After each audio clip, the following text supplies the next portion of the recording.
Oremos juntos.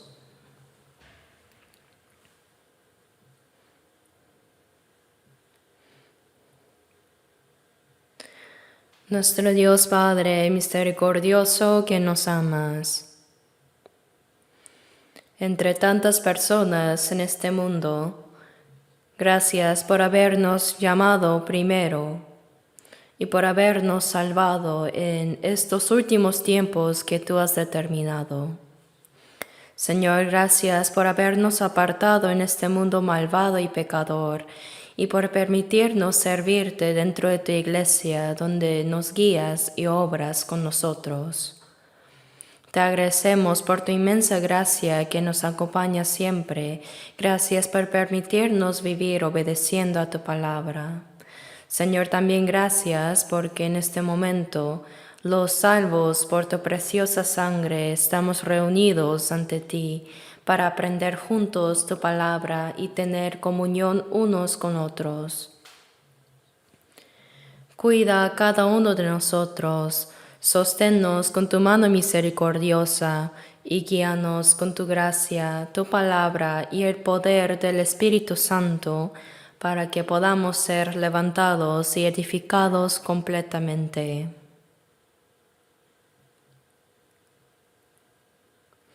Aún somos débiles y muchas veces no discernimos tu voluntad y actuamos conforme a nuestros propios pensamientos. Pero Señor, tú que sabes nuestras debilidades, guíanos con tu palabra y tu poder y gobierna nuestras vidas para que podamos vivir correctamente para tu gloria y tu voluntad. Señor, también te pedimos que acompañes a todas nuestras iglesias en este país y en el mundo y a todos los hermanos que en medio de las dificultades están guardando su fe y predicando el Evangelio. Llénalos más con tu gracia, palabra y el poder del Espíritu Santo para que puedan vivir dignamente como hijos de Dios y así predicar tu gracia para guiar a muchas almas a la salvación. Dios Padre, así como tú siempre nos ayudas y guías, te pedimos que concedas aún más la libertad, la paz y la seguridad a esta nación. Te pedimos esto para que en estos últimos tiempos podamos servirte sin dificultades y continuar la obra de la evangelización mundial. Señor, concede una vez más la libertad, paz y seguridad a este país. Te pedimos que guíes a todos los líderes políticos para que ellos puedan temer a Dios, para que anden conforme a tu voluntad y tu santa obra. Te rogamos que tú los gobiernes también. Señor, que siempre nos das la palabra necesaria en cada tiempo y que nos enseñas el camino que debemos andar, en esta hora también ayúdanos a comprender más profundamente tu palabra y tu voluntad santa.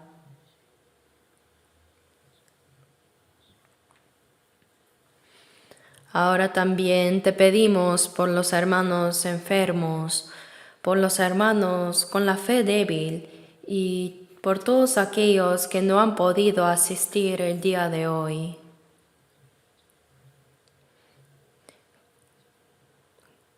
Cuida de cada uno de ellos y concédeles tu gracia conforme a su necesidad.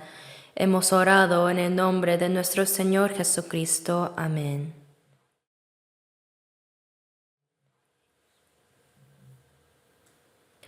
Busquemos la Biblia en Mateo 6.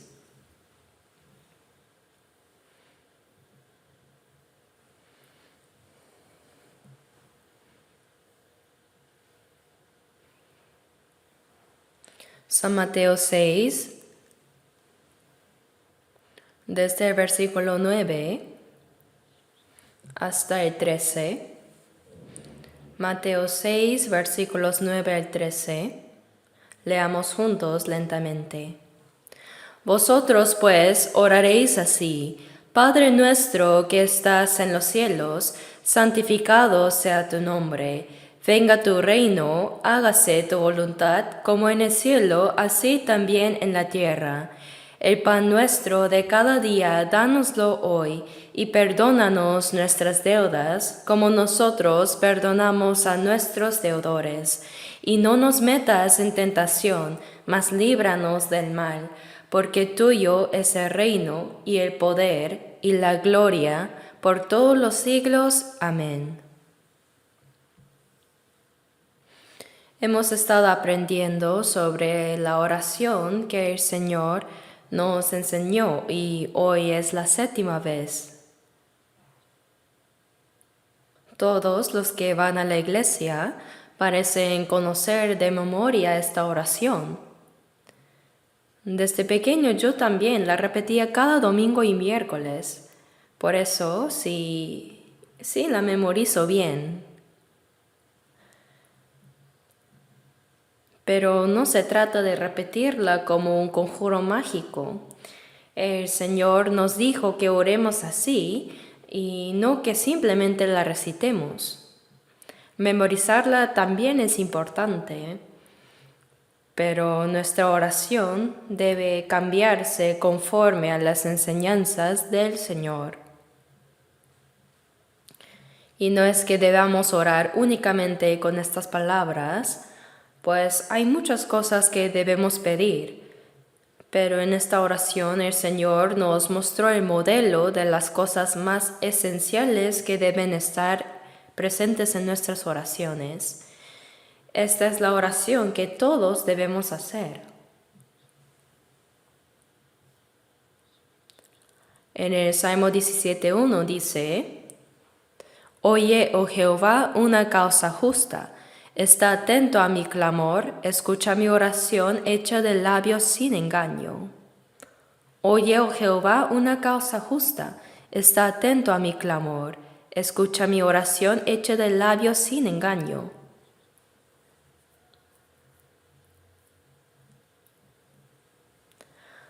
No podemos orar con hipocresía ni con palabras vacías delante de Dios.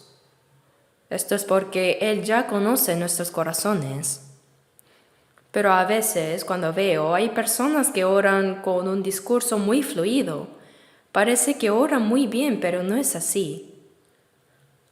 Lo importante es orar con sinceridad, con una oración honesta que sale de lo más profundo del alma. Dios escucha este tipo de oración. Entonces, que Dios me escuche o no, voy a orar. No hay que hacer así. Porque ¿de qué serviría si Dios no nos esté escuchando? La palabra dice que Dios escucha nuestras oraciones. Algunas personas dicen: si tanta gente ora al mismo tiempo, ¿acaso Dios podrá escucharlas todas? ¿No estará abrumado? Pero Dios no es hombre como nosotros. En el Salmo 147:4 dice que Dios cuenta el número de las estrellas y a todas las llama por sus nombres. Nadie sabe cuántas estrellas hay, pero Dios las conoce desde el principio.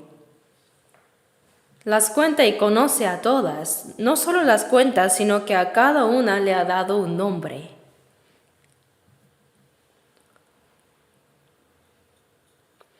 Además, en San Mateo 10:30, Jesús dijo que Dios tiene contados aún todos nuestros cabellos. Él sabe cuántos cabellos tenemos en este momento. Él sabe cuántos tienen ustedes y yo, y hasta cuántos se han caído y salido nuevamente hoy. Esto significa que Dios lo sabe todo. Él sabe todo nuestro corazón también. Y en el Salmo 139 dice: Tú has conocido mi sentarme y mi levantarme. Has entendido desde lejos mis pensamientos. No hay nada que Él no sepa. No hay nada tampoco que podamos esconder de Él. Y Dios nos manda a orar porque le agrada escuchar nuestras oraciones. Nos prometió escuchar nuestras oraciones. Dijo, pedid y se os dará. En Santiago 4:2 dice, no tenéis porque no pedís. Si pedimos, Dios nos da, pero si no oramos, simplemente no recibimos. Aunque hay cosas que Dios nos da incluso sin que lo pidamos, Dios aún así quiere dar sus bendiciones a aquellos que le oran.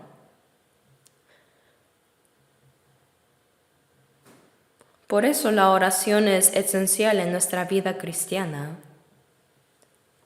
Si hay un matrimonio o si están los padres con sus hijos que pasan todo el día juntos sin hablarse, sería extraño, ¿no? La comunicación implica un intercambio de palabras y de corazones. Entre amigos, si alguien habla con falsedad o con hipocresía, esa relación se romperá cuando se descubra la mentira.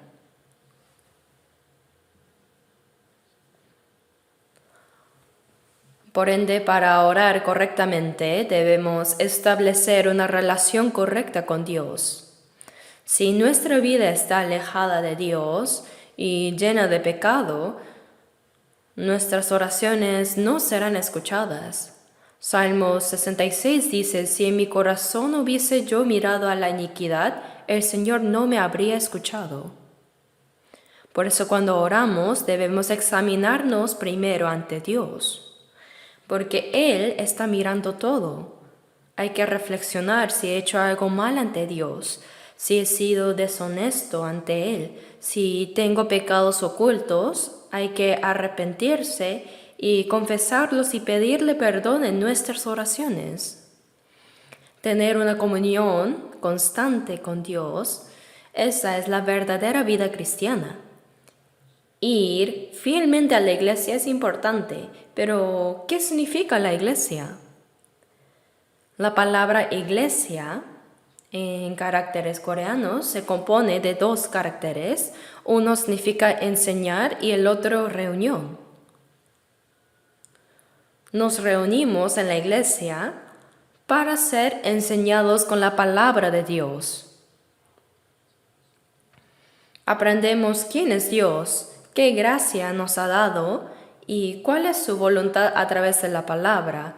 Aprendemos qué es la oración y cómo orar para que Él nos escuche. Para eso vamos a la iglesia, ¿verdad? Es correcto y debemos practicar esto en nuestra vida diaria.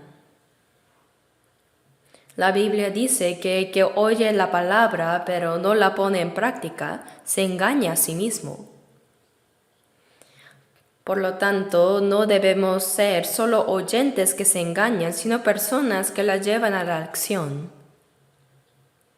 Además, la oración no se trata solo de orar y decir amén, sino que debemos vivir según lo que hemos orado ante Dios. Si oramos bien, sin embargo nuestras acciones son contrarias a lo que hemos pedido en la oración, esa oración es una mentira. La oración no termina con un amén. Por ejemplo, cuando decimos, hágase tu voluntad en la tierra como en el cielo, debemos entender que la voluntad de Dios ya está decidida. Su plan ya está establecido y su voluntad se cumple en la tierra, pero ¿cómo? A través de la vida de los santos salvos, sus hijos. Así como la cabeza dirige y el cuerpo los ejecuta, el plan y la voluntad de Dios se cumplen a través de los santos salvos.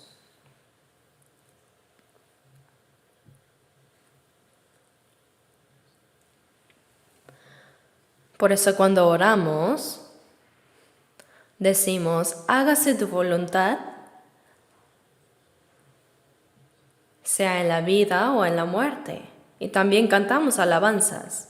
Y en el Salmo 33 se nos dice que en los íntegros es hermosa la alabanza. No debemos cantar alabanzas con mentiras. Las letras de los himnos son muy significativas, ¿verdad?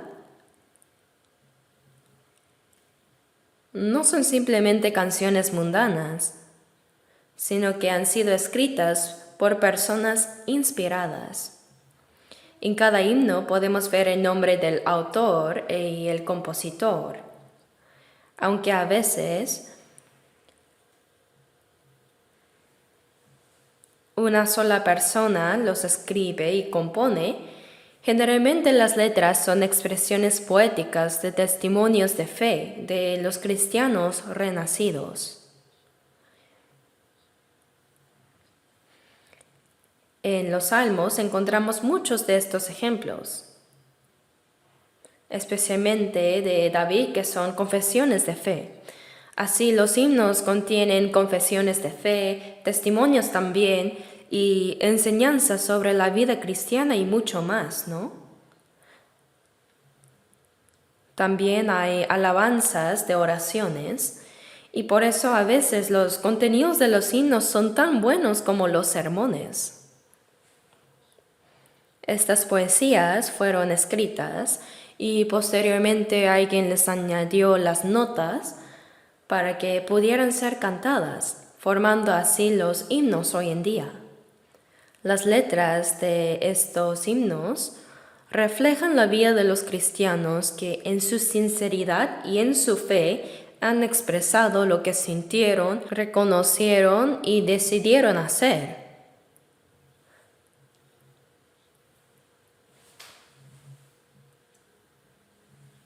Son promesas a Dios escritas en poemas con melodía.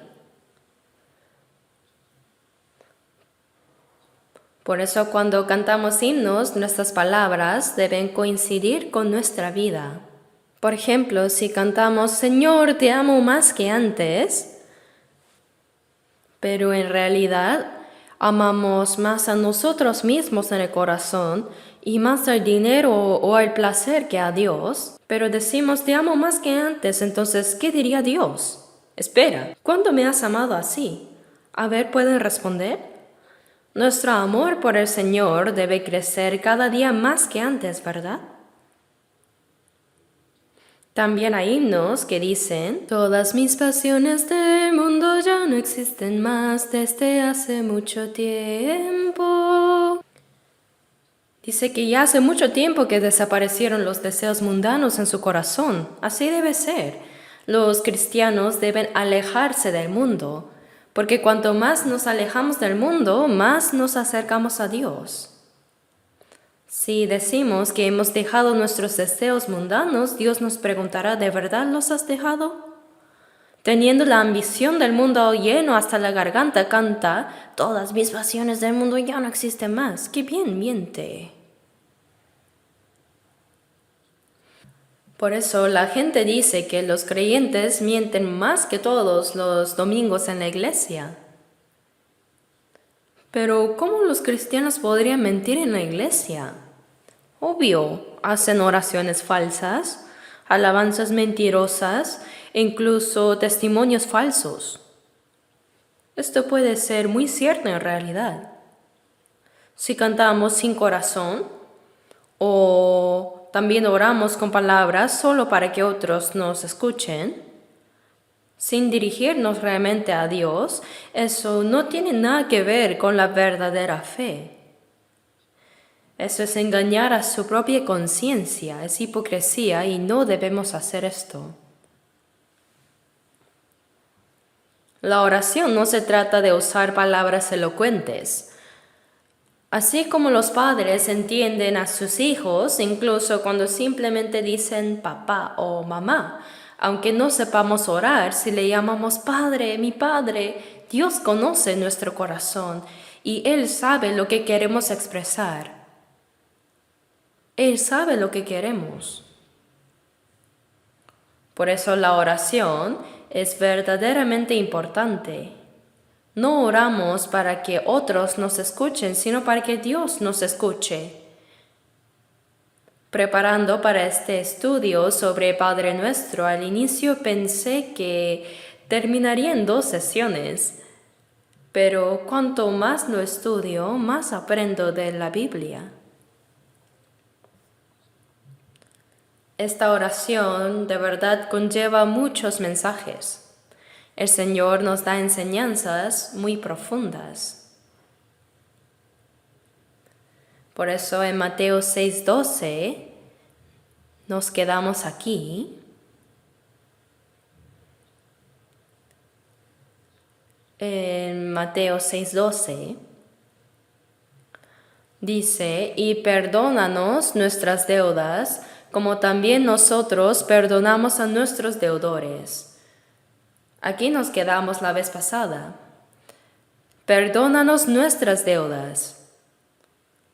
Alguien antes dijo, cuando recibimos la salvación, Dios nos perdonó todos nuestros pecados para siempre.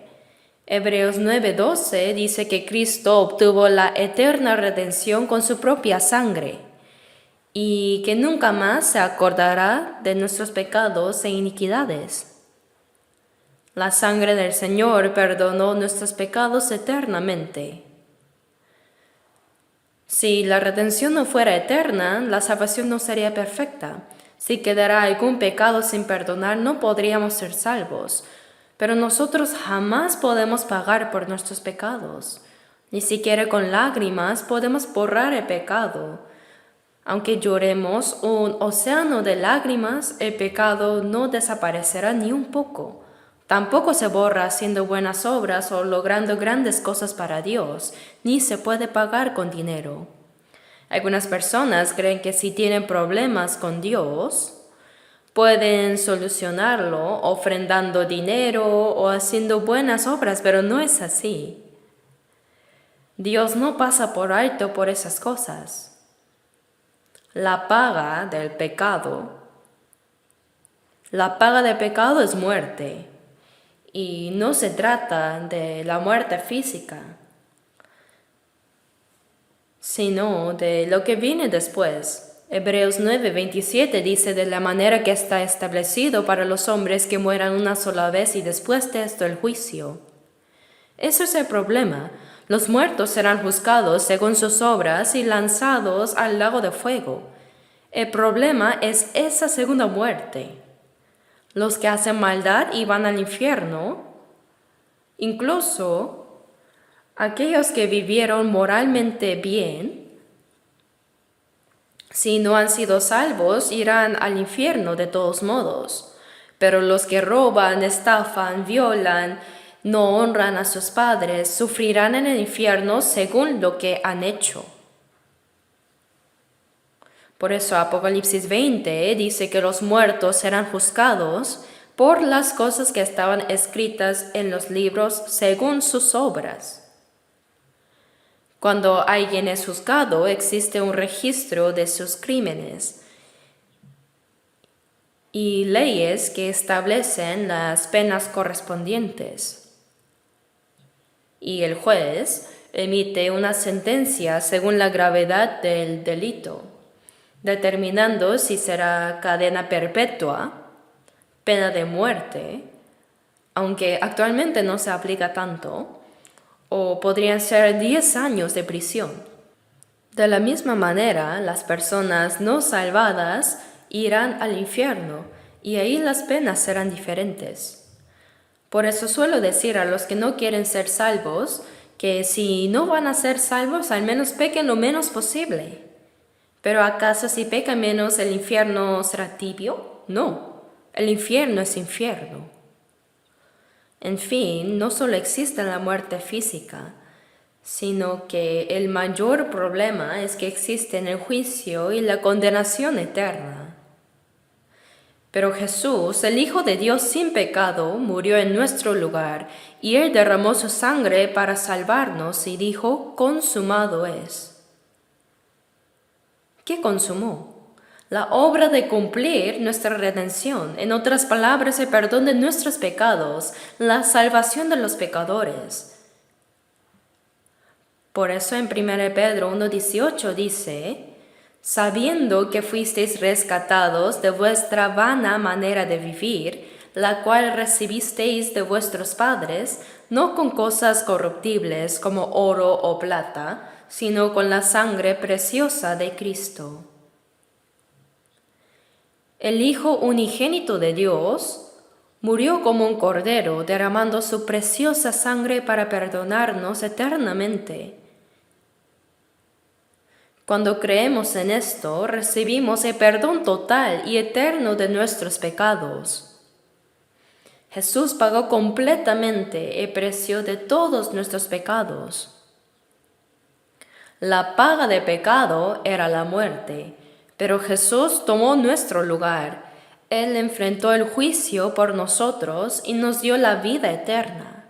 Un salvo no será juzgado. En Juan 5:24 dice, de cierto os digo, el que oye mi palabra y crea el que me envió, tiene vida eterna, y no vendrá a condenación, mas ha pasado de muerte a vida.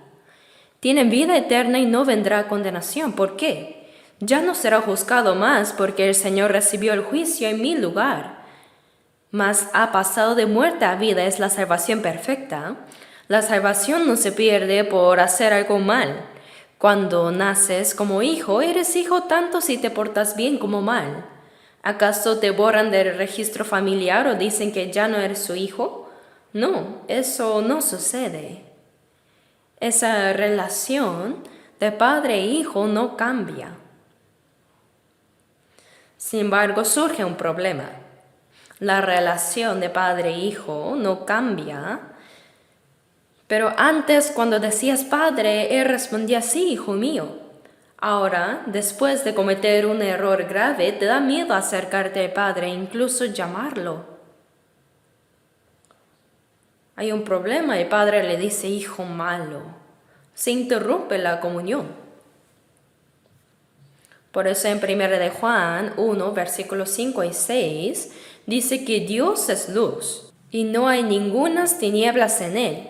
Si decimos que tenemos comunión con Él y andamos en tinieblas, mentimos y no practicamos la verdad.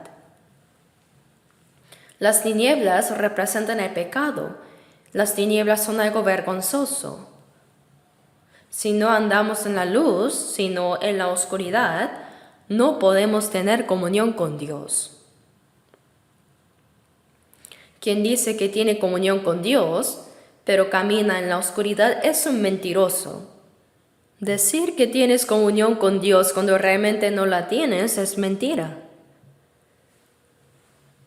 Pero si andamos en luz como Él está en luz, andar en la luz significa vivir sin vergüenza delante de Dios. No significa que no pequemos, sino que para los que están en la luz, los pecados se revelan inmediatamente. Pero el que está en la oscuridad siempre trata de esconderse.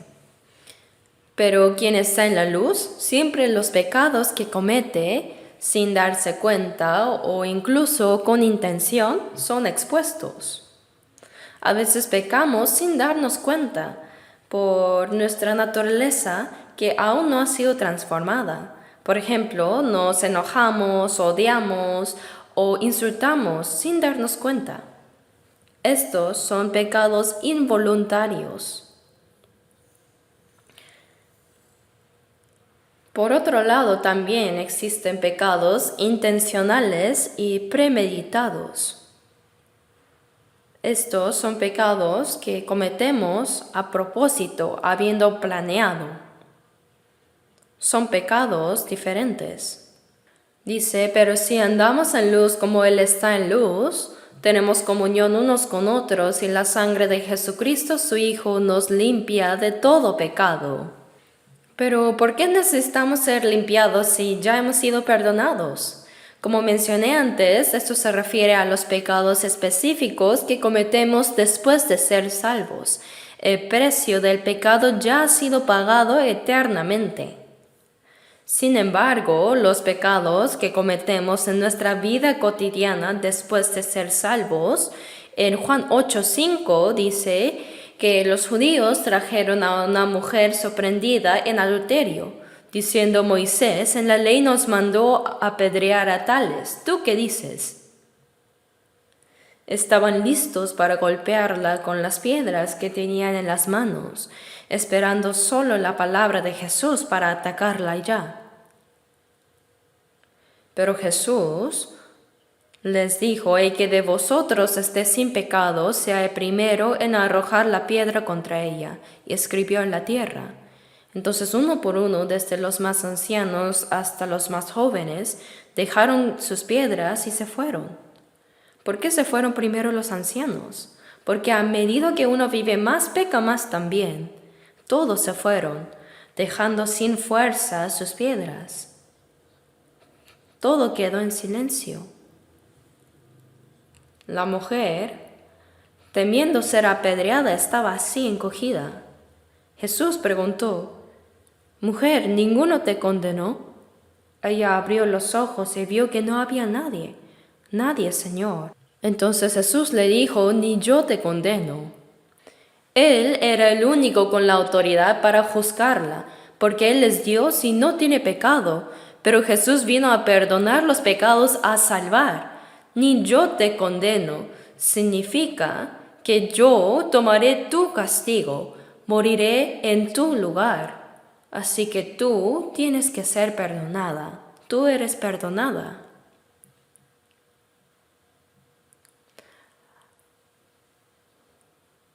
Ni yo te condeno.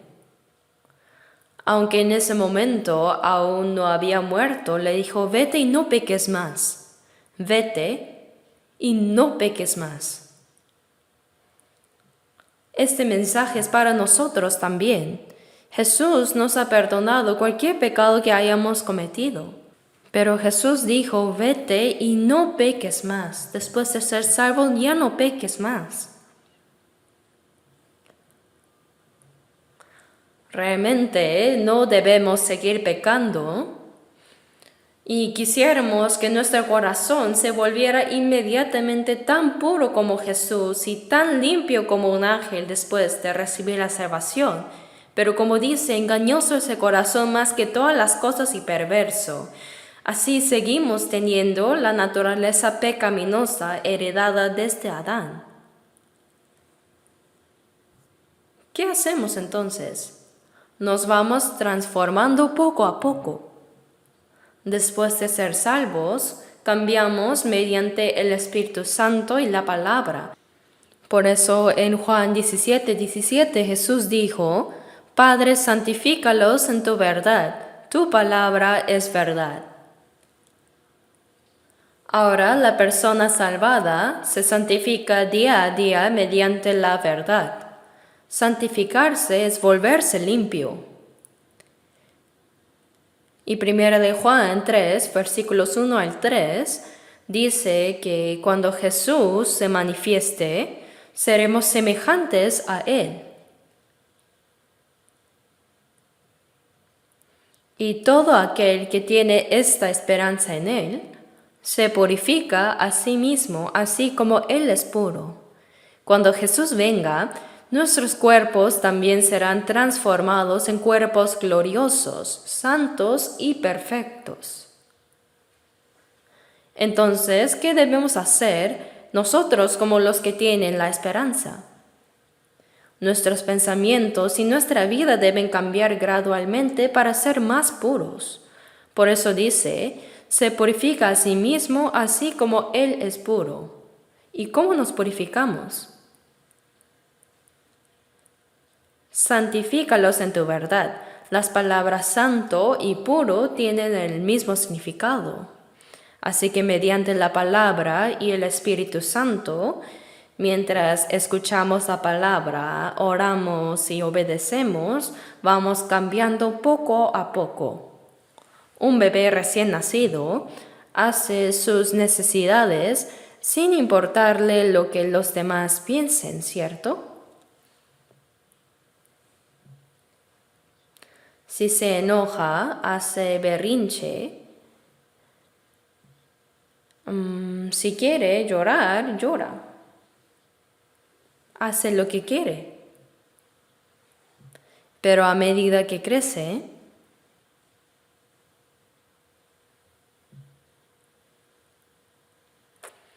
el niño aprende lo que agrada y lo que desagrada a los demás y empieza a actuar con más cuidado y oculta lo que le da vergüenza. Un cachorro o un bebé comen cualquier cosa, pero cuando crecen aprenden a ser más selectivos, ¿verdad? Comienzan a entender cómo hacer felices a papá y mamá y así va formándose su personalidad. De la misma manera, cuando somos recién nacidos, nuestra fe, aunque sí recibimos la salvación, aún somos carnales. Como dice 1 Corintios 3:3, aún sois carnales como niños en Cristo, dice. Somos salvos, pero como niños, aún sois carnales. Vivimos completamente según la carne. Estamos salvados, pero no vivimos según el Espíritu Santo. Por eso nuestra fe debe crecer poco a poco. Cuando estudiamos la Biblia, nuestra vieja naturaleza se debilita y la naturaleza de Cristo se desarrolla en nosotros por medio del Espíritu Santo y la palabra de Dios. Por eso Gálatas 4:19, ahí el apóstol Pablo dijo a los hermanos Gálatas: hijitos míos, por quienes vuelvo a sufrir dolores de parto hasta que Cristo sea formado en vosotros. Pablo había evangelizado a la iglesia en Gálatas y ellos recibieron la salvación, pero aún no distinguían entre vivir por el Espíritu o por la ley. Seguían siendo carnales. Así que Pablo dijo: hasta que Cristo sea formado en vosotros, vuelva a sufrir dolores de parto por ustedes. Ya trabajó duramente para darles la salvación. Por ejemplo, una madre sufre enormes dolores al dar a luz y luego para criarlos sigue preocupándose toda la vida. De verdad, si llegas a tener hijos, te preocupas por ellos toda la vida. Los cuidas desde pequeño con mucho esfuerzo, los educas, los casas y aunque ellos vivan su vida, igual después te preocupas siempre por su bienestar. Así los padres existen hasta el final para sus hijos. Es en medio de ese amor y ayuda parental que la personalidad se va formando. De buenos padres se forman buenos hijos. Así, después de ser salvados, debemos ir cambiando poco a poco hasta que la imagen y el carácter de Dios se formen en nosotros.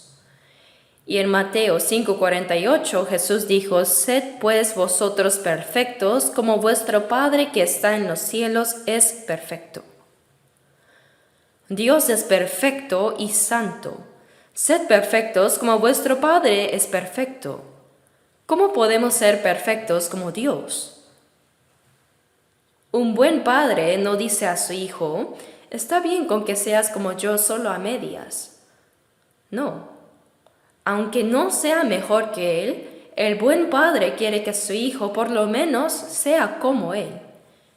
Y en 2 de Pedro 1:4 dice que somos participantes de la naturaleza divina, habiendo huido de la corrupción que hay en el mundo a causa de la concupiscencia. Así debemos ser. Si después de 2, 3 o incluso 10 años de ser salvos, decimos que somos salvos, pero seguimos igual, al ver su carácter fuerte es igual que antes. Tiene la misma codicia, el mismo odio y los mismos celos que antes. Ay, ¿cuándo madurarán?, dirá el Señor. Debemos ir cambiando. Hay que ir madurando poco a poco. En Filipenses 3:21 dice que transformará el cuerpo de la humillación nuestra para que sea semejante al cuerpo de la gloria suya.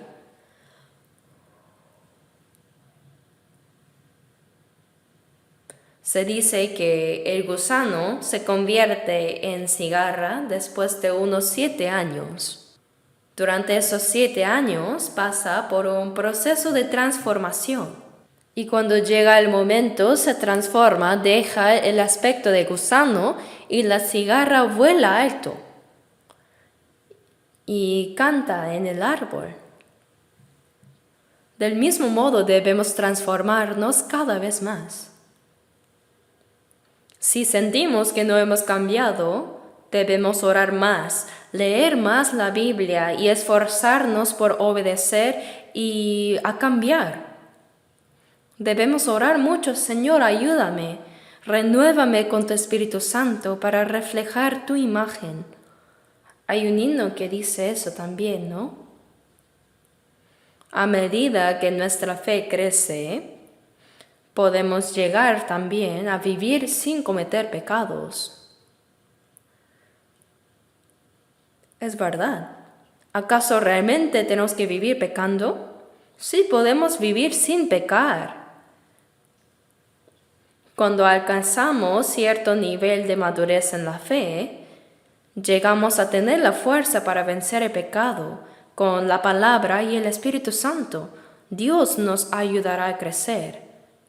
Debemos crecer. Pero si no crecemos por nuestra vieja naturaleza todavía no transformada, puede que sigamos pecando. Así que, como les mencioné, hay pecados que se cometen por inadvertencia y pecados que se cometen intencionalmente.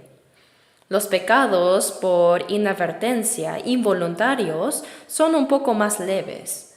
Oh, perdón, creo que hablé mal, me enojé sin razón. No tenía que odiar, pero lo hice. Ahora, de repente, siento un poco de codicia.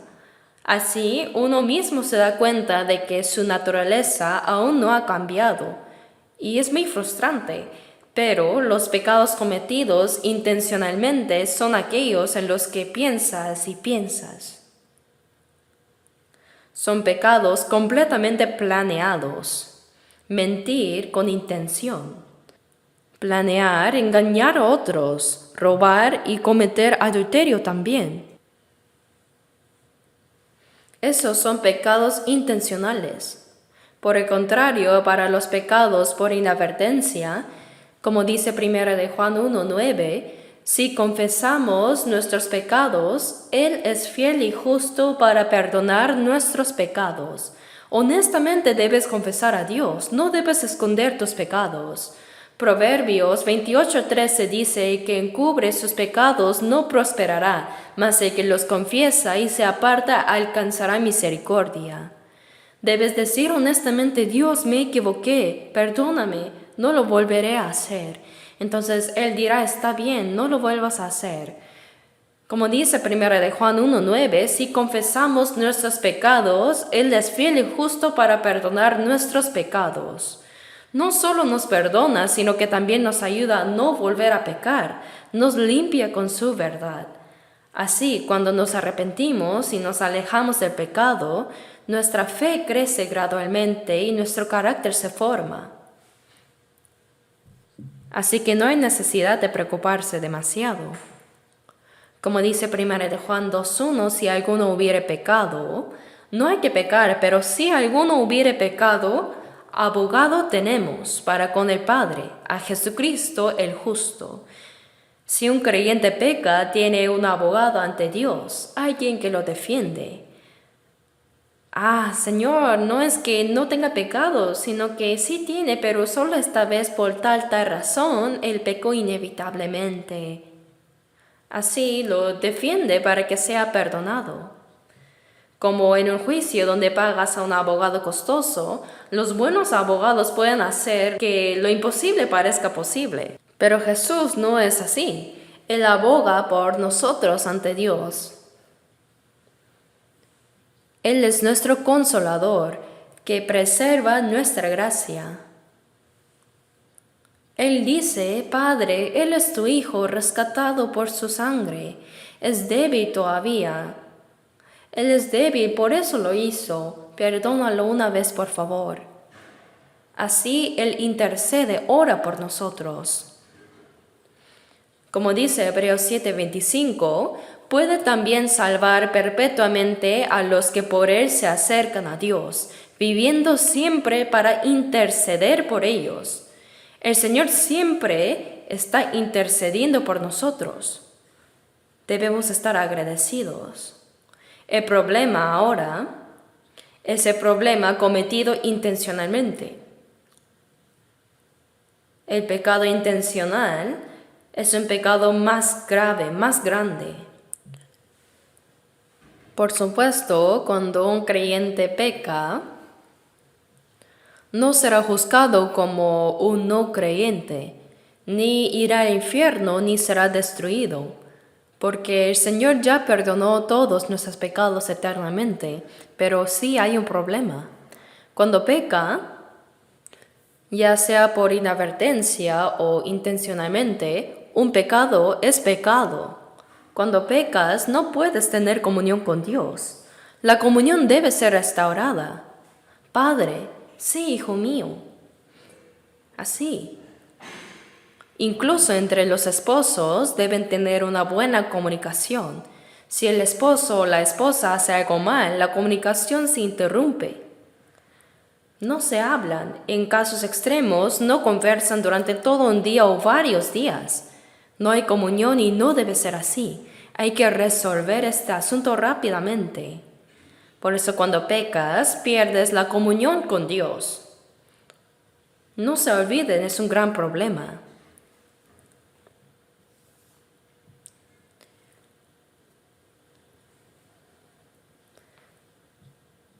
Por eso incluso para los pecados pequeños cometidos por inadvertencia, es necesario arrepentirse y orar, diciendo, Dios, me equivoqué. Hay que confesar y arrepentirnos. Si hacemos eso, Él nos va a perdonar como si no hubiéramos pecado. Y la comunión se restaura. Pero con los pecados intencionales, no es tan simple. Debe haber una confesión, pero eso no lo resuelve todo. ¿Qué se necesita? Hay disciplina. Es un asunto muy importante.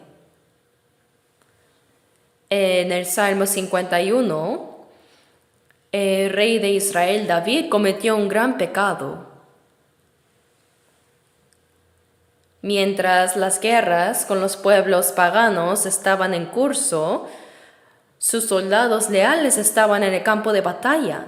Quizás le dijeron, si pasa algo al rey en la batalla será muy peligroso. Nosotros iremos, por eso usted, por favor, rey, quédese en el palacio.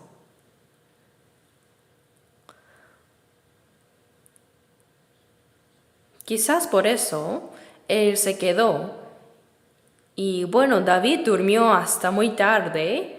Y mientras paseaba por la azotea de su palacio, vio a una mujer bañándose. Pero no entiendo por qué justo estaba bañándose en un lugar tan visible.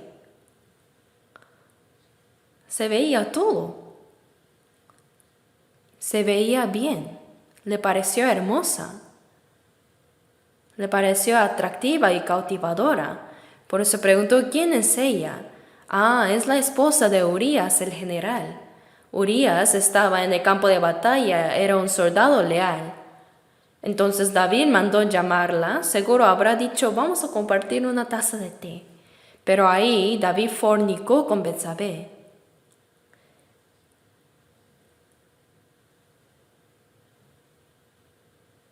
En aquellos tiempos, los reyes tomaban a las mujeres que les gustaban sin mucha oposición.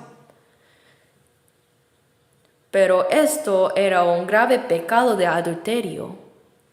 Fue una transgresión directa del séptimo mandamiento de la ley de Dios. Sin embargo, parecía que todo terminaría ahí. Pero Betsabé envió un mensaje al rey diciendo, Rey, estoy embarazada. Esto es un gran problema. ¿Qué haría ahora David?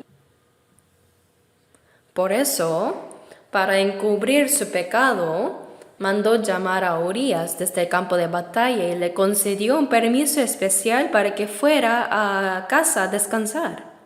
Pero Urías no fue a su casa. En lugar de eso, durmió junto a los demás soldados.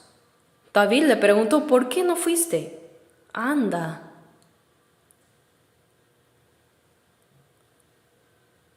Pero Urías respondió: "Oh rey, ahora mis compañeros están en la batalla arriesgando sus vidas, pero ¿cómo podría ir a mi casa a comer, a beber y a acostarme con mi esposa?". Así no fue. Al día siguiente tampoco fue a casa. David intentó emborracharlo, pero aún así no fue.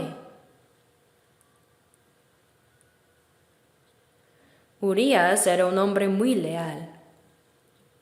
Entonces, al ver que su plan había fallado, David ideó otro aún más terrible. Escribió una carta.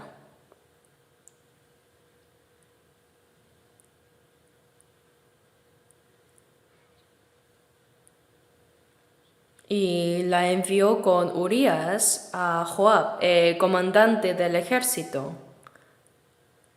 La carta decía: pongan a Urías en la primera línea de batalla, donde la lucha sea más feroz, y luego retírense de él para que sea herido y muera.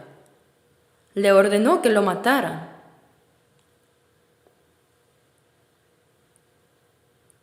Por eso así lo hicieron. Al final Urías murió en combate. Lo mató. Para encubrir su adulterio, ahora había cometido asesinato. Violó también así el sexto mandamiento. Dos de los pecados más graves estaban ahora sobre él. Y bueno, pensó que todo su pecado estaba encubierto, pero llegó el profeta Natán. Le dijo: "Rey, no sabes lo que pasó". ¿Qué pasó? Había un hombre pobre en una ciudad, y el pobre solo tenía una oveja que había criado con amor. Comía de su mesa, bebía de su vaso y dormía en su regazo como una hija para él. Pero un día su vecino rico, con muchas ovejas y ganado, invitó a su amigo, pero en lugar de tomar una de sus muchas ovejas, le arrebató la única oveja pequeña al hombre pobre y la preparó para su huésped. Al oír esto, David se enfureció. ¡Qué hombre tan malvado! Él merece la muerte. Natán le respondió: tú eres aquel hombre. Dios te ha dado todo. ¿Qué te ha faltado? ¿Por qué tomaste a la esposa de Urías y por qué lo mataste?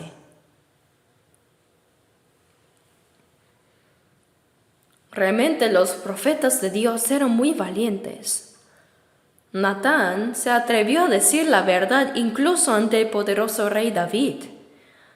David, si hubiera querido, ¿tú te atreves a revelar mi pecado? Podría así haber ordenado su ejecución en ese mismo momento. Pero David, aunque había pecado gravemente, temía al Señor. Se arrepintió de todo corazón y su oración de arrepentimiento quedó registrada en el Salmo 51. Después de ser reprendido por el profeta Natán. ¿Por qué he pecado? He aquí, en maldad he sido formado, y en pecado me concibió mi madre. ¿Cómo se comete pecado? Yo era pecador desde que nací. No pude vencer este pecado. Dios mío, perdona mis pecados.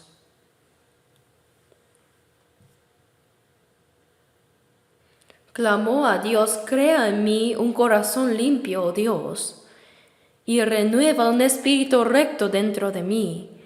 No me eches de delante de tu presencia, y no quites de mí tu Santo Espíritu. Vuélveme el gozo de tu salvación y sosténme con tu espíritu noble. La salvación no desaparece, pero el gozo sí se pierde. Una persona salva como David es un modelo de un cristiano renacido. Sin embargo, si pecamos, perdemos ese gozo. Vuélveme el gozo de tu salvación y no quites de mí tu Santo Espíritu. Significa que el Espíritu Santo sí permanece, pero ya no obra en nosotros, y Dios deja de ayudarnos. Vuélveme el gozo de tu salvación y espíritu noble me sustente. Cuando hay un espíritu generoso y gozo de salvación, en nosotros el Espíritu Santo obra y nos impulsa naturalmente a obedecer.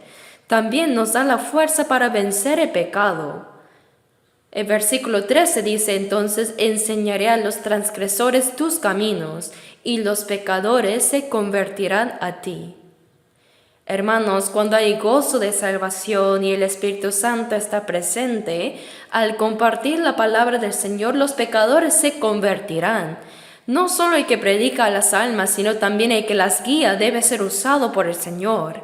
Si esa persona tiene pecado, Dios ya no lo usará. Surgirán problemas incluso en la predicación. Dios dirá, ¿cómo te atreves tú a hablar de salvar a otros cuando tú mismo estás en pecado? Preocúpate por ti mismo. Ese es el problema. Crea en mí, oh Dios, un corazón limpio y renueva un espíritu recto dentro de mí. Vuélveme el gozo de tu salvación y espíritu noble me sustente. No me eches de delante de ti y no quites de mí tu Santo Espíritu. Entonces enseñaré a los transgresores tus caminos y los pecadores se convertirán a ti. David se arrepintió completamente, por eso Dios lo perdonó. Incluso si pecamos intencionalmente, si nos arrepentimos sinceramente, confesamos y nos apartamos del pecado, Dios nos perdonará. ¿Acaso iremos al infierno si no nos perdona? No, ciertamente seremos perdonados, pero no termina ahí, sino que hay disciplina. Abramos Hebreos 12. Hebreos capítulo 12.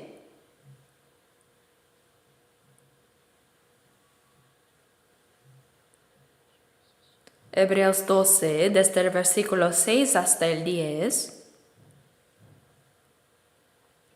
6 al 10, se los leo. Porque el Señor al que ama disciplina y azota a todo el que recibe por hijo.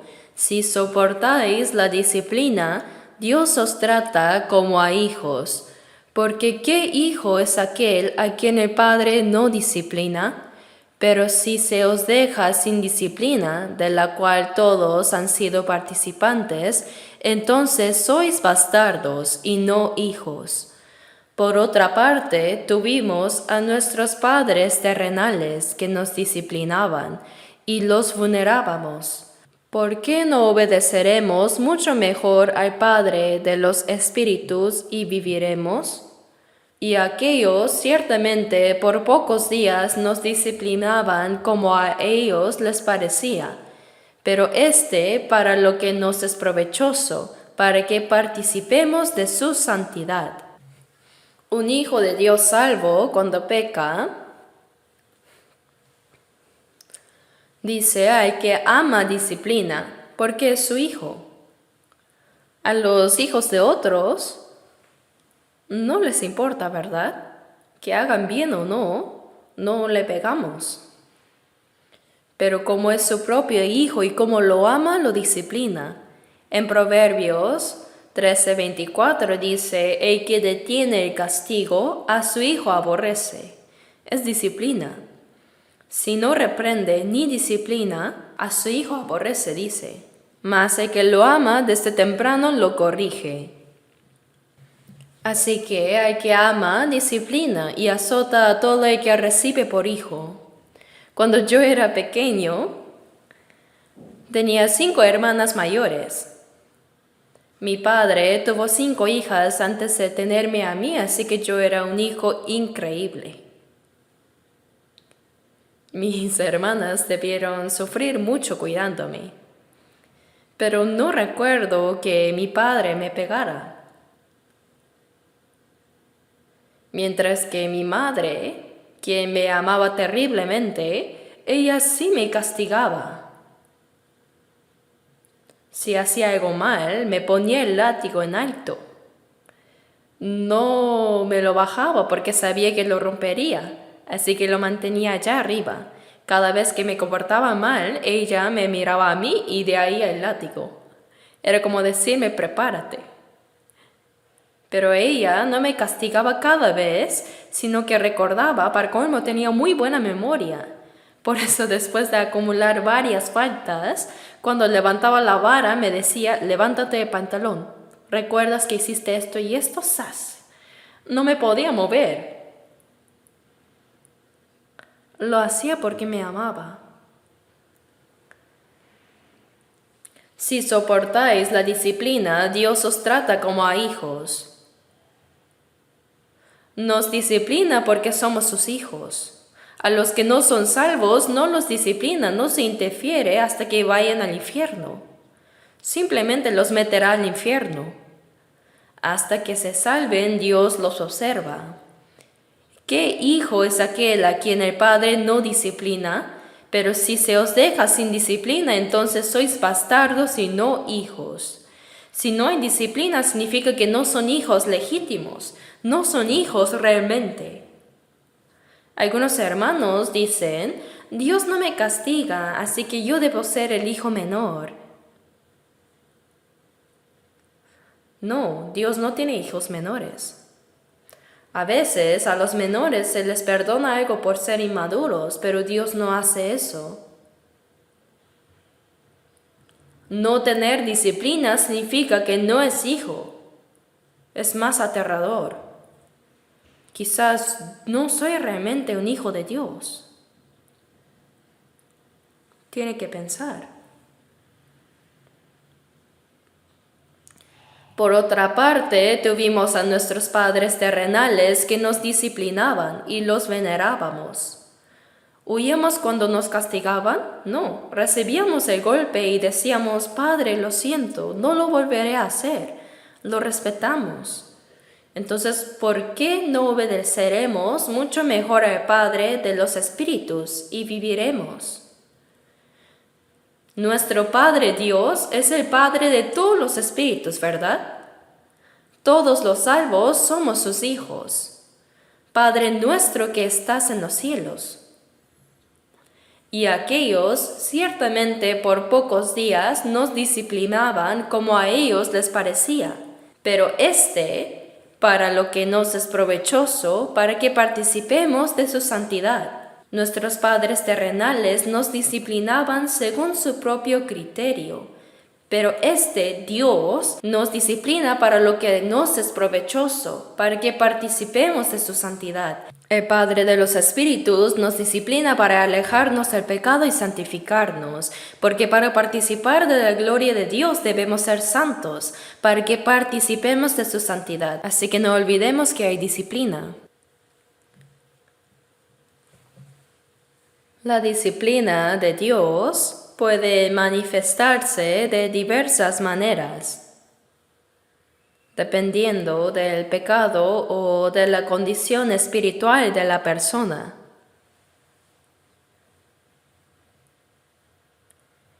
A veces, la disciplina afecta la salud.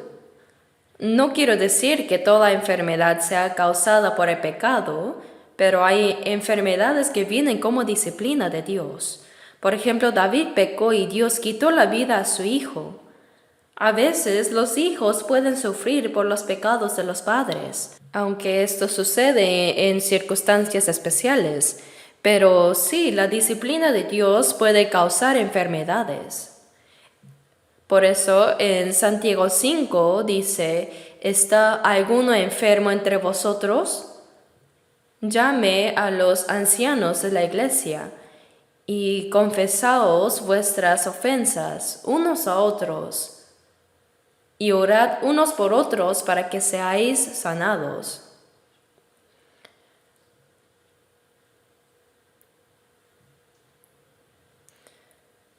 Cuando nos enfermamos o enfrentamos dificultades, debemos reflexionar si hemos cometido algún error.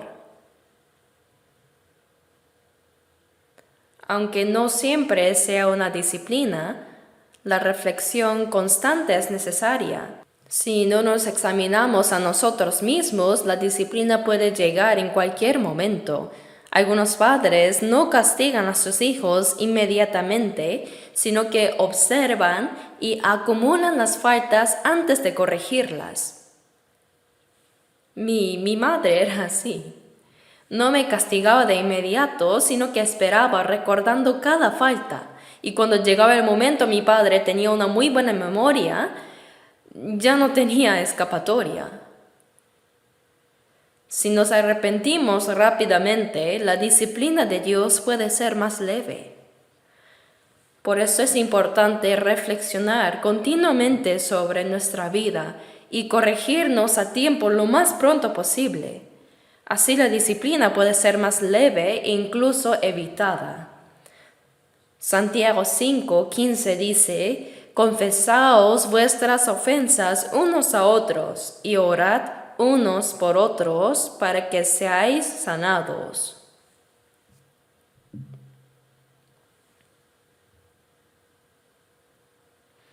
Y a veces la disciplina de Dios se manifiesta como angustia en el corazón. El sufrimiento interior también es una forma de disciplina. Es una disciplina también. Otras veces puede ser a través de lo material. Si, por ejemplo, alguien engaña o roba a otros, debe estar preparado para perder varias veces de lo que tomó. Dios puede quitarle el material del golpe. Y aunque no haya robado, si Dios le ha dado recursos, pero en lugar de usarlos correctamente, los guarda de manera egoísta para sí mismo, Él puede quitárselo. La Biblia dice que Dios empobrece y Él enriquece.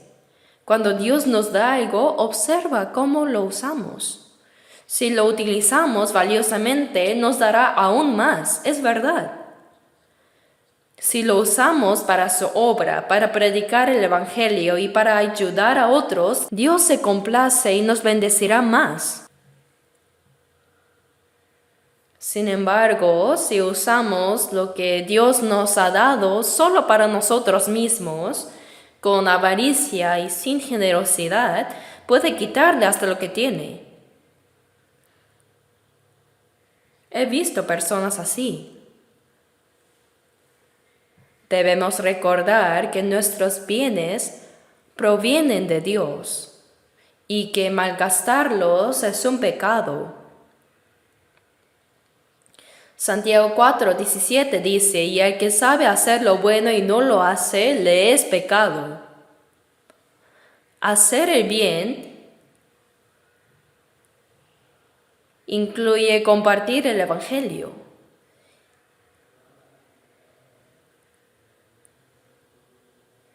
Y también los recursos materiales pueden usarse muy valiosamente para salvar las almas. Aquellos que comprenden esto invierten en el Evangelio antes que en sí mismos. De verdad, Dios no puede evitar bendecir a los que tienen este corazón. Por eso Proverbios 11 dice: hay quienes reparten y les es añadido más, y hay quienes retienen más de lo justo, pero vienen a pobreza. También debemos ayudar a los hermanos necesitados. Ser mezquino también es pecado. Primera de Juan 3:17 dice: el que ve a su hermano tener necesidad y cierre contra él su corazón, ¿cómo mora el amor de Dios en él? A veces nuestro corazón nos dice que ayudemos, pero la carne nos detiene. Debemos romper ese egoísmo. La Biblia nos dice: dad y se os dará. ¿Cuánto? Medida buena, apretada, remecida y rebosando darán en vuestro regazo. En Lucas 6:38 dice: dad y se os dará. ¿Cuándo? ¿Cuánto? Medida buena, apretada, remecida y rebosando. Si uso correctamente lo que es de Dios, Él me dará más. Y si sigo usando, me dará más. Para predicar el Evangelio, para ayudar a los hermanos, Dios se divertirá también. Oh, tú sabes usar bien el dinero, toma. Pero aunque le dé, si no sabe gastarlo correctamente, Dios dirá: no, esto no sirve y se lo quitará. He conocido personas que tienen negocios prósperos y ganaban mucho, pero en su avaricia ignoraban las necesidades de la iglesia y de los hermanos. ¿Y qué pasó? Perdieron todo, incluso sus casas. Debemos recordar que la disciplina de Dios existe.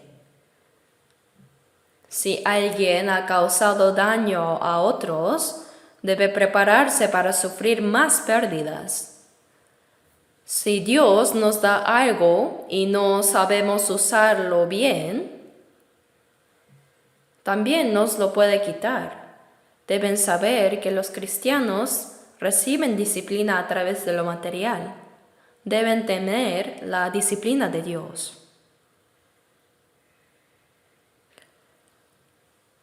Dios nos observa con sus ojos bien abiertos.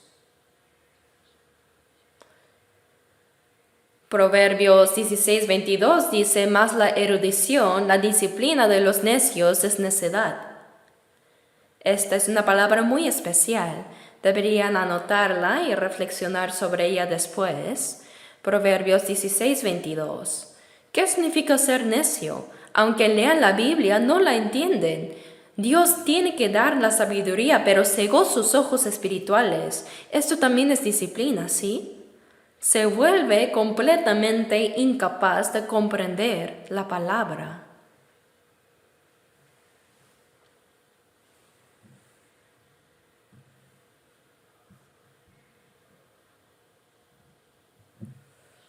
Y en casos extremos, cuando alguien persiste en el pecado sin arrepentirse, Dios puede incluso quitarle la vida.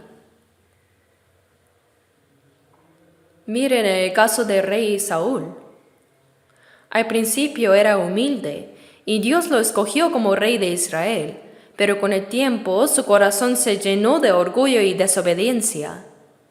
Cuando Dios eligió a David como futuro rey, en lugar de humillarse y aceptar la voluntad de Dios, intentó matar a David. ¿Y qué pasó?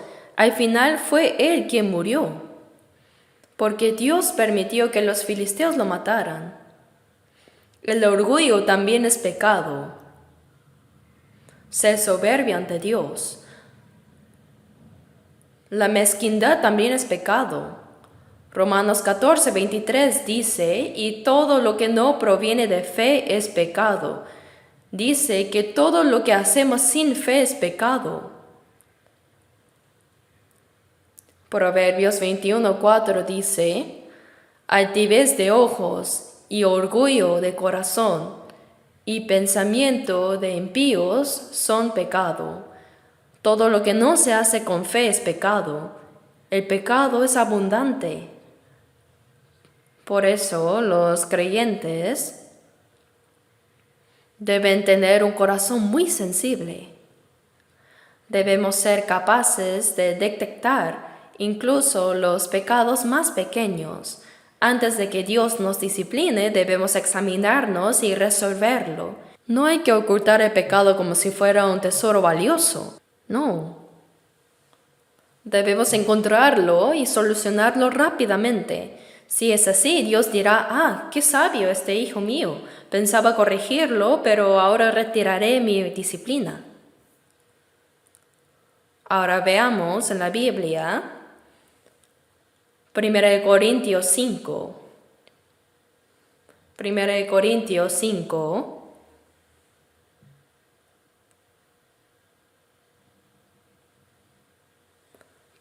Corintios 5. Leamos los versículos 4 y 5. 4 y 5. En el nombre de nuestro Señor Jesucristo, reunidos vosotros y mi espíritu, con el poder de nuestro Señor Jesucristo, el tal sea entregado a Satanás para destrucción de la carne, a fin de que el espíritu sea salvo en el día del Señor Jesús. En la iglesia de Corinto había personas que habían pecado y no se arrepentían. Por eso Pablo dijo: en el nombre de nuestro Señor Jesucristo, reunidos vosotros y mi espíritu, con el poder de nuestro Señor Jesucristo, el tal sea entregado. El tal aquí se refiere a la persona que había cometido adulterio, pero en lugar de arrepentirse lo ocultaba. El tal sea entregado a Satanás para destrucción de la carne. No solo este pecado, sino hay pecados graves que si la persona no se arrepiente, Dios puede incluso quitarle la vida. El tal se ha entregado a Satanás para destrucción de la carne, a fin de que el espíritu sea salvo en el día del Señor Jesús. La carne puede ser destruida por Satanás hasta morir, pero no significa que todo cristiano que muere repentinamente es por la disciplina divina. Hay que ser cuidadosos con esto. Algunos pueden estar siendo disciplinados hasta el punto de morir y ni siquiera darse cuenta de que es por causa de su pecado. Eso es otro problema. El tal se ha entregado a Satanás para destrucción de la carne. El cuerpo será destruido, a fin de que el espíritu sea salvo en el día del Señor Jesús. Una persona salva no perderá su alma, pero puede llegar al punto de que su carne sea destruida. Eso también deben saberlo. La disciplina existe, pero la perdición no. Muy especial, ¿verdad? Pero no por eso pueden pensar, como no iré al infierno, puedo pecar. Eso también traerá problemas cuando estén delante del Señor. Habrá una gran reprensión. No deben pensar que pecar les irá bien. El pecado destruye su propia vida y su propia vida cristiana.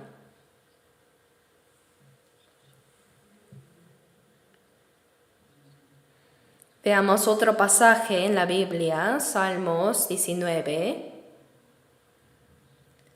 Salmos 19, versículos 12 y 13. Versículos 12 y 13.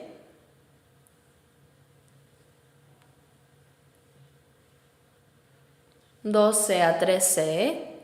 Leamos juntos. ¿Quién podrá entender sus propios errores?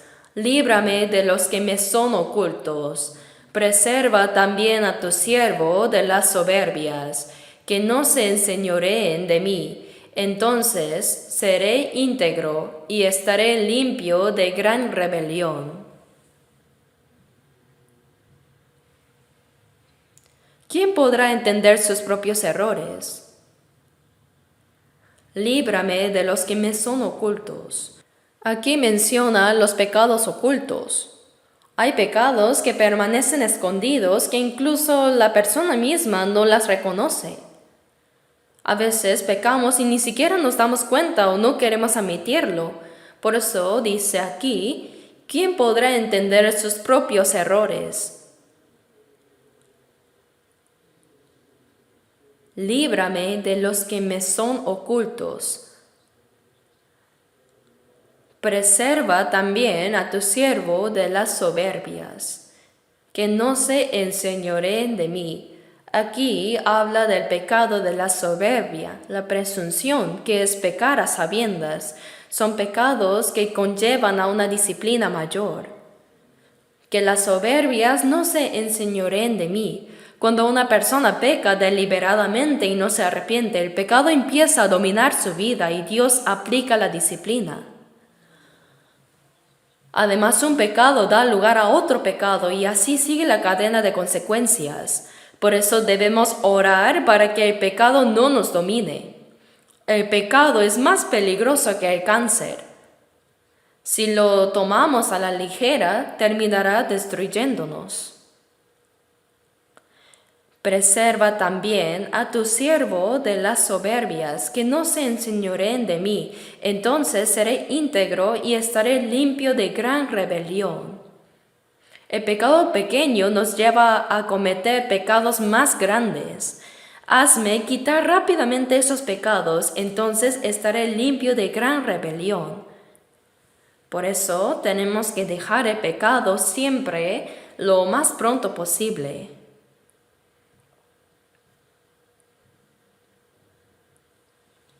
Ahora leamos otro pasaje, Salmos 139. Salmos 139.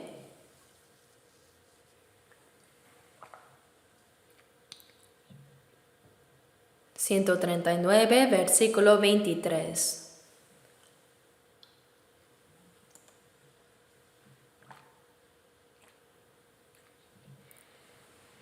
Versículos 23 y 24, leamos juntos.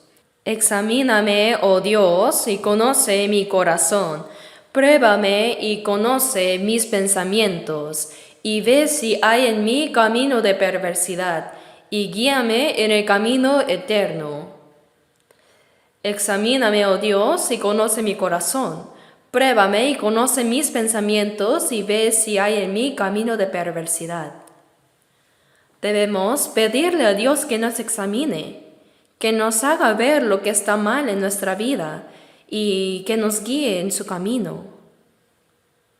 Necesitamos reflexionar en la palabra de Dios y pedirle que nos dé entendimiento para reconocer nuestros pecados y corregirnos.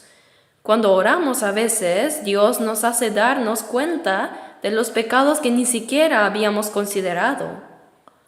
Nuestra conciencia se ilumina y en la oración podemos reconocer cosas como el odio hacia alguien, la envidia, los celos o corazón malo y otros pecados. Incluso el corazón puede llegar a ser soberbio sin darnos cuenta. Hay que reconocer esas cosas también. Ve si hay en mí camino de perversidad y guíame en el camino eterno. No podemos caminar en el camino eterno con el pecado, ¿no? Entonces, ahora veamos Proverbios 28. Proverbios 28.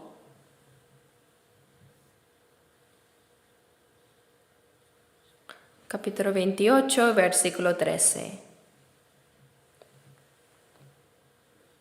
Versículo 13, leámoslo juntos.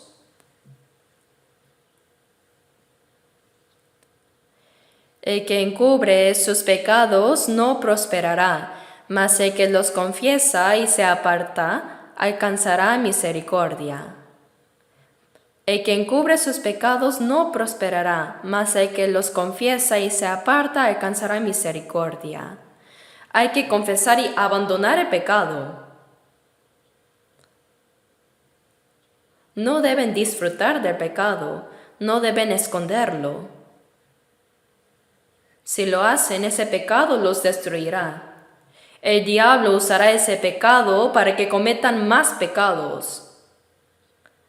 David intentó esconder su adulterio, cometiendo un pecado de asesinato, ¿verdad? ¿Saben cuánta disciplina recibió David en toda su vida? Aunque Dios no lo abandonó, lo disciplinó enormemente. Perdió el trono a manos de su hijo Absalón. Su hijo Absalón públicamente tomó a las concubinas de David delante de todo el pueblo en la cima del palacio. Los tomó públicamente. David fue perseguido y estuvo a punto de morir, pero él entendió que era disciplina. Aunque después él recuperó el trono, recibió una disciplina inmensa. No olviden que hay disciplina. No olviden que hay disciplina. Ahora, para terminar rápido, busquemos en San Mateo 6. Mateo 6, versículo 12. Versículo 12, veamos. Y perdónanos nuestras deudas, como también nosotros perdonamos a nuestros deudores. Es una palabra muy importante. Dice, perdónanos nuestras deudas, como también nosotros perdonamos a nuestros deudores. Hermanos, ¿cuántos pecados nos ha perdonado Dios? Si vemos el Salmo 40, David dijo: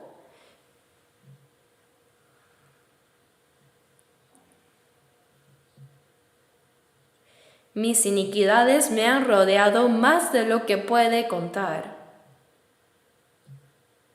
Si juntáramos todos nuestros pecados, serían más altos que una montaña. Pero Cristo murió en la cruz y derramó su sangre para perdonarnos eternamente. Dios prometió que nunca más recordaría nuestros pecados. Por eso decimos: y perdónanos nuestras deudas, como también nosotros perdonamos a nuestros deudores.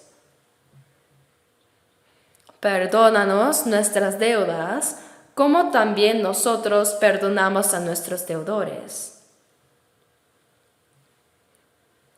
Dios nos ha perdonado. Por eso ahora nosotros también debemos perdonar a quienes nos han ofendido. Debemos hacer lo mismo. Si no perdonamos a otros, es un pecado ante Dios.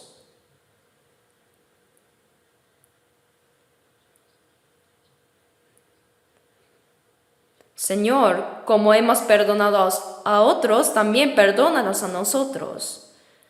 Si no perdonamos los pecados de otros, pero le pedimos a Dios que nos perdone, esto está completamente equivocado.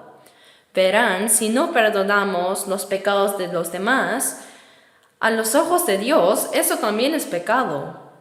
Dios nos ha perdonado tantos pecados y nosotros no podemos perdonar los pecados que otros han cometido contra nosotros. Por eso Pedro preguntó: Señor, ¿cuántas veces perdonaré a mi hermano que peque contra mí? ¿Hasta 7 veces? No, sino hasta 70 veces 7. Es decir, infinitamente, sin límite alguno. El Señor nos ha perdonado tanto. Somos personas que necesitamos ser perdonadas toda la vida. Hemos sido perdonados eternamente y seguiremos necesitando perdón en el futuro. Pero cuando alguien nos hace mal, después de perdonar 1 o 2 veces, decimos: ya no puedo soportarlo más. ¿Qué harán entonces? ¿Qué sucederá si deciden no perdonar? Continuamos siendo perdonados por Dios. Por tanto, debemos perdonar los pecados de otros de la misma manera que Dios nos perdonó. Entonces, debemos perdonar los pecados de los demás.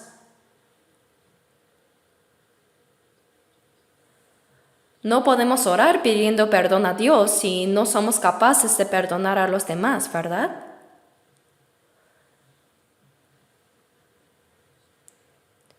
En Mateo 18, Jesús contó una parábola sobre un hombre que debía 10,000 talentos y fue capturado. Pero como no podía pagar, su señor tuvo compasión y le perdonó toda la deuda. Sin embargo, ese mismo hombre salió y encontró a alguien que le debía 100 denarios.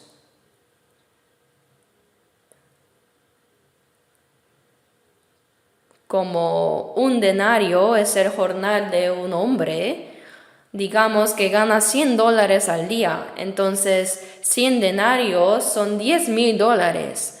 Le dijo que le perdone y en lugar de mostrar misericordia, lo hizo encarcelar. Entonces un hombre que vio esto se lo comentó al rey. Rey, el que tú le perdonaste 10,000 talentos, encarceló al que le debía 100 denarios. Cuando el rey se enteró, se indignó, pues 10,000 talentos son más de 100 billones de dólares. Yo te perdoné una deuda enorme, ¿y tú no pudiste perdonar una deuda menor? Y lo entregó a los carceleros hasta que pagara todo. Así dijo Jesús: si no perdonáis a vuestro hermano, tampoco vuestro Padre Celestial os perdonará. Debemos saber que si tenemos un corazón que no perdona a los demás, Dios tampoco nos perdonará. No poder perdonar también es pecado, ¿me dejo entender?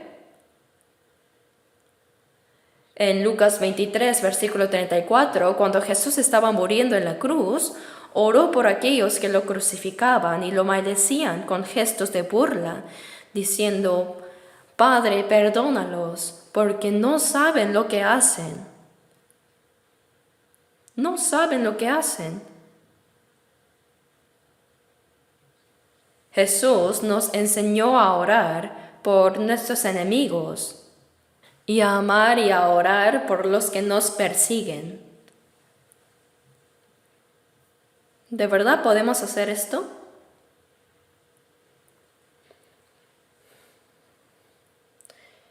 En Hechos 7,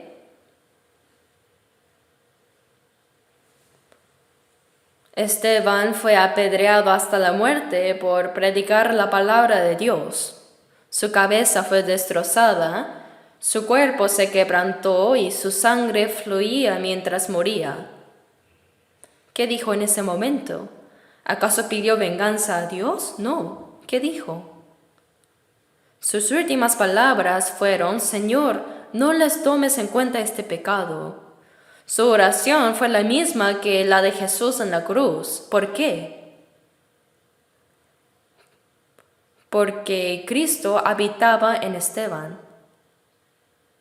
A pesar de que lo estaban matando con piedras, oró por ellos. Señor, no les tomes en cuenta este pecado. Nosotros hemos recibido un gran perdón de Dios. Busquemos en Efesios 4, unos 2 versículos más. Efesios 4, versículo 32. Efesios 4, 32, leamos juntos. Antes, sed benignos unos con otros, misericordiosos, perdonándoos unos a otros, como Dios también os perdonó a vosotros en Cristo. Antes, sed benignos unos con otros, misericordiosos, perdonándonos unos a otros, como Dios también os perdonó a vosotros en Cristo. Dios nos perdonó en Cristo, nos perdonó para siempre. Así como Él nos perdonó, nosotros debemos ser benignos, misericordiosos y perdonarnos unos a otros, así como el Señor nos perdonó. También en Colosenses 3, versículo 13 dice: perdonándoos unos a otros, si alguno tuviere queja contra otro, de la manera que Cristo os perdonó, así también hacedlo vosotros. Yo jamás lo perdonaré.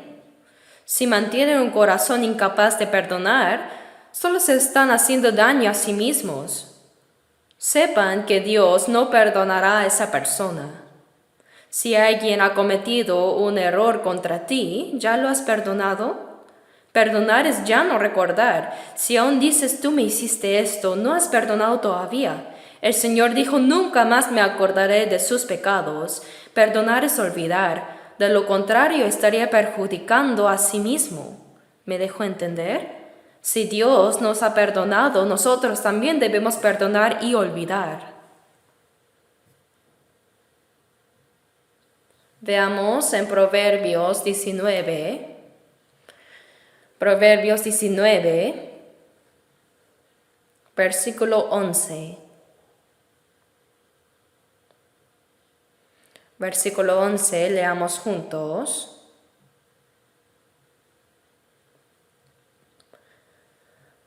Proverbios 19, versículo 11. La cordura del hombre detiene su furor, y su honra es pasar por alto la ofensa. La cordura del hombre detiene su furor. Aquellos que expresan sus emociones sin control cuando están enojados en realidad no entienden, no tienen la sabiduría, son necios. La persona prudente sabe controlarse.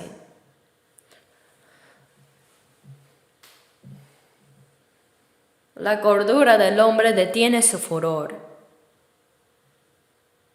Consiste en no mostrar sus emociones cada vez como quiera. Y su honra es pasar por alto la ofensa.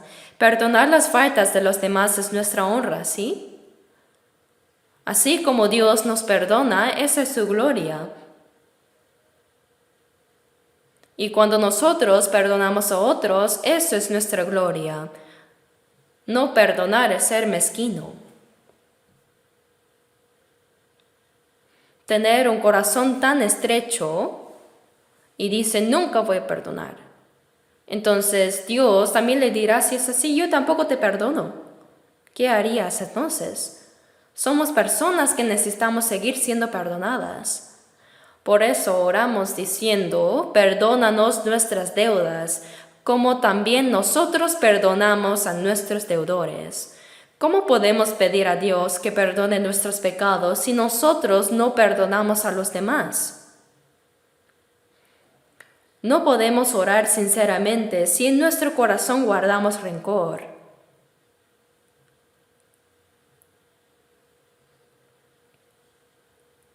Por eso Jesús dijo, si no perdonáis a los hombres sus ofensas, tampoco vuestro Padre os perdonará vuestras ofensas. Así dijo. El no poder perdonar, el resentimiento en el corazón es un pecado.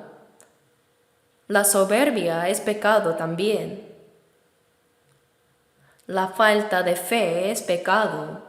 La avaricia y la mezquindad también son pecado. Debemos examinar lo que es pecado a la luz de la palabra. Si nuestra conciencia está despierta y el pecado se hace evidente, si vivimos correctamente delante de Dios, Él no solo nos perdona, sino que también renueva nuestros corazones y vidas. Oremos juntos. Padre Dios misericordioso, te damos gracias de todo corazón porque enviaste a tu Hijo a morir por nosotros. Éramos pecadores lejos de ti, pero con tu preciosa sangre en la cruz nos has perdonado eternamente. Ahora queremos vivir el resto de nuestras vidas conforme a tu voluntad y para tu gloria, tal como nos enseñaste en tu oración. Sabemos que cuando pecamos, tú nos disciplinas y que debemos arrepentirnos y obedecer a tu palabra para no volver a caer en el pecado. Ayúdanos para que el pecado no tenga dominio sobre nosotros y para que podamos vivir solo para tu voluntad y para tu gloria.